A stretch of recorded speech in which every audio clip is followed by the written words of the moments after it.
email sort of out, right? It's done. We don't do that anymore. Now we use what? Pinterest, Instagram, and texting and all of that, right? There's also file sharing, illegal content, using BitTorrent and other things like that. There are other things like chatting. Anybody use WhatsApp, Facebook Messenger, the old IRC, Internet Relay Chat? So a subset of those machines that make up the internet are used for just that. There's something called DNS, Domain Name Service. It's an interesting thing because do you know what happens when you browse Google.com? Google.com is a word. It's a noun, it's a verb, it's an adjective, I know. Google is anyways, right? But the machines that make up Google.com don't know Google.com. They're numerically assigned. It's an address. Each machine has an address. It's a numeric address. So this DNS business takes Google.com, and your little request for Google.com, so you're going to go to your search, is going to go to these machines and say, hey, what is the address of Google? They're going to turn an address. Here's an address something like 138.47. It's a numeric address. And so now your computer knows how to access it directly, just as the post office knows how to send you email directly. Snail mail, the real paper mail, which we don't do much anymore, unless it's a bill, directly, right? So at the end of the day, then you can talk to Google that way. But there are other things. Time. How does your computer know?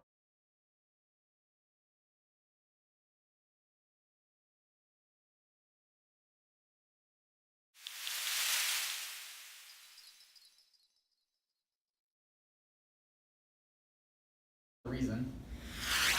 Obviously, the temperature gradient is the same, right? So it's got to be the thermal conductivity, right? There you go. It's gotta be K. It's got to be. It's got to be K. So what do you think is making the K go up?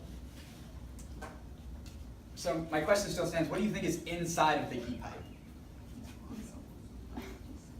Nothing. I feel like I should know this. Yeah, don't bust it open. Don't do that. Well, let's see. Jumping back, dude. Alright, guesses, what do you think?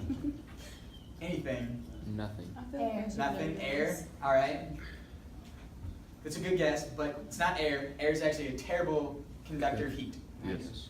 Nitrous? Is that what you said? No, nitrogen. No, not nitrogen either. Oh yeah, pretty much, just so you know, pretty much every gas is a terrible conductor of heat. Okay, more gas. No, A oxygen. liquid, I don't think there's It's liquid. close, you're along the right lines. What do you have? Is it nitrogen? Okay, well, I was thinking notches in the copper to make a vacuum or something. No, it's not a vacuum. Actually, when you make a vacuum, you Take take away heat transfer because you can't have any conduction or convection because there's nothing inside, so you only have radiation, and radiation is usually a very small amount of heat transfer. So it's not a vacuum, but it's a good guess.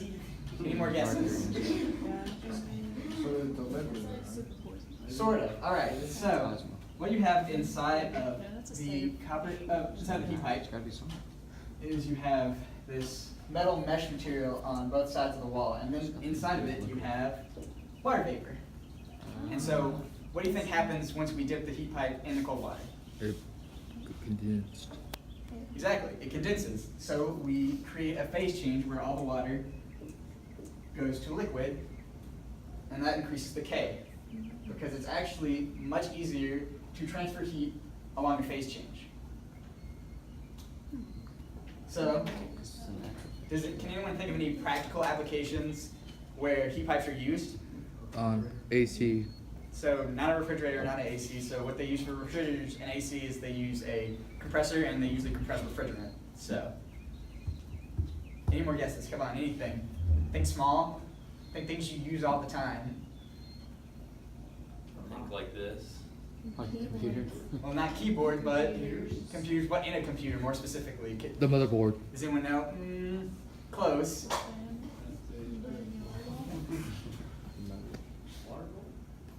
The heat sink on top of the CPU.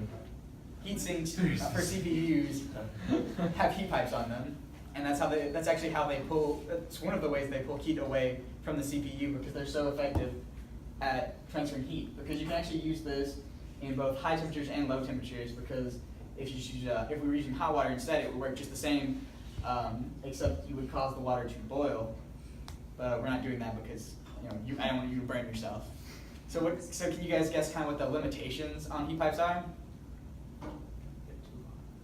You can't get too hot, and Too cold. exactly, you can't get too cold because you'll either turn all the gas or you'll freeze all the liquid inside. You don't want to do either of those things. So another question for you is, can you guess which government organization loves to use heat pipes in the things that they do? What was your guess? You don't want to hear it.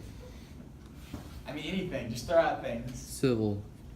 Civil? Government Alright, organization. I like it. It's a guess. All right, more guesses. Come on. Mine was better than that. Just start throwing out acronyms. I mean, acronyms. FBI. I mean, that's a guess. Think space. NASA. Exactly, NASA. NASA loves to use heat pipes because, as you can see, there's no moving parts, and You said a lot of this smart side where things gravity about has that no one. effect on this, because this is all controlled by capillary action, and so it'll happen regardless of what kind of gravity you're in. All right. Any questions? Yes. So is that why when the space shuttle, they used to fly the space shuttle, when they go up in space, they always open the doors up while it's going around? No. Usually they open, my understanding of when they open the doors is to, they usually go outside when they open the doors. No. I'm talking about the cargo bay doors. They always go around with the cargo bay doors open. I don't actually know the answer to that question. I think you're on it right there. For heat pipes? I don't know.